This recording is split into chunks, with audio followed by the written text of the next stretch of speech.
Tes prospects n'achètent jamais tes produits pour une raison logique. Quand il te dit qu'il doit réfléchir ou que le prix le bloque, c'est pas vrai. C'est simplement parce qu'il doute, donc il bloque. S'il ressent et s'il se sent bien, il achète. Moi et mon équipe, on a vendu pour plusieurs centaines de milliers d'euros de programmes. On a analysé du coup nos centaines de calls de vente. J'ai vu des deals exploser en 5 minutes et d'autres s'effondrer. Et jamais ce n'était une question de produit. La seule métrique à prendre en compte, c'est l'émotion de ton prospect pendant ton call. Et si t'as déjà eu des prospects hyper emballés et puis le lendemain qui te sortent un non, qui te répondent plus jamais, ils te mettent des vues, souvent c'est parce que son cœur disait vas-y et son ventre lui disait ah j'ai peur, reste ici. Résultat, il fuit. Vendre, c'est jamais une démo technique, vendre un peu un voyage émotionnel. Aujourd'hui, je vais te montrer comment guider ton prospect jusqu'à un grand oui. Première partie, pourquoi ces sentiments dirigent tout. Donc maintenant, mets de côté l'idée qu'ils achètent pour des raisons logiques, mets-toi en tête que c'est 100% de l'émotionnel. Ok, donc quelles sont les vagues émotionnelles qui vont se produire durant la vente? Ton prospect va vraiment ressentir un roller coaster d'émotions pendant ton call. Et ça, tu dois en être conscient pour être du coup bien plus indulgent et surtout être bien plus flexible au niveau de la manière dont tu vas t'adresser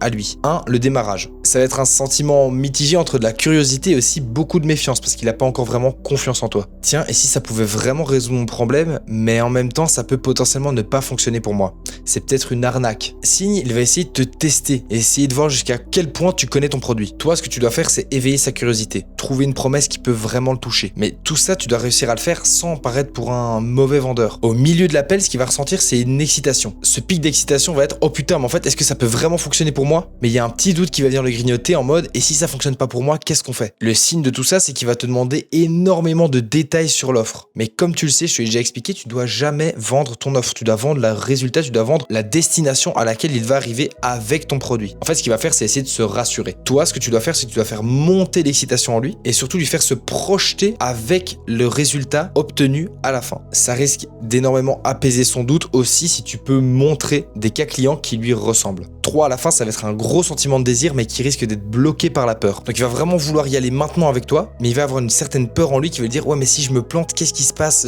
Ça va le clouer et il n'arrivera pas vraiment à prendre une décision directe. Ça va être des sentiments où il hésite, il va remettre en question un peu ton autorité et ton offre. Toi, ce que tu dois faire, c'est booster son désir, le remettre face à ses problèmes, le remettre face à sa situation actuelle et le remettre aussi dans la situation dans laquelle où il réussira avec ton produit. Le remettre dans sa situation actuelle et lui montrer que pour le moment rien ne va et que surtout avec toi, avec ta solution, il va pouvoir atteindre son but. Ensuite, les sentiments cachés qui font ou défont complètement ta vente. Sous la surface de ce qui va te laisser transparaître, il va y avoir tout un tas d'émotions aussi qu'il ne va pas forcément te montrer et que tu dois connaître via ton flow de call. Et donc ces émotions, tu dois réussir à les faire se ressentir au bon moment. La première, l'urgence de la rareté. En fait, ça c'est vraiment le sentiment de FOMO. Il va se rendre compte que si jamais il ne passe pas l'action directement avec toi, il va rater un train et que ça ne va plus être possible pour lui de le reprendre à nouveau. Par exemple, il reste 2 spots jusqu'à la fin de l'année pour prendre ma formation. Je tiens vraiment à ce qu'il n'y en ait que 2 parce que mon accompagnement est 100% personnalisé et tu comprends bien que je peux pas ouvrir à plus de gens sinon je n'aurai pas le même temps à accorder à tout le monde. 2, le confort des autres. Ça c'est vraiment le fait de te mettre dans une position d'autorité parce que tu montres que tu as déjà pu coacher beaucoup de monde, que ça fonctionne pour les autres et que tu peux l'aider lui comme tu as déjà pu aider 100, 200, 300 personnes ou même 10 personnes si c'est le début de ton accompagnement. 3, l'espoir qu'il va avoir face à ton expertise. Il va avoir une sorte d'admiration envers toi, il va se dire ok lui il sait vraiment y faire, il a vraiment bien compris tous mes besoins et donc je peux lui faire confiance, je peux partir avec lui. Ça fonctionne si jamais tu as très bien cerné tous ses problèmes et ses envies et que tu lui as correctement exposé comment est-ce que ton offre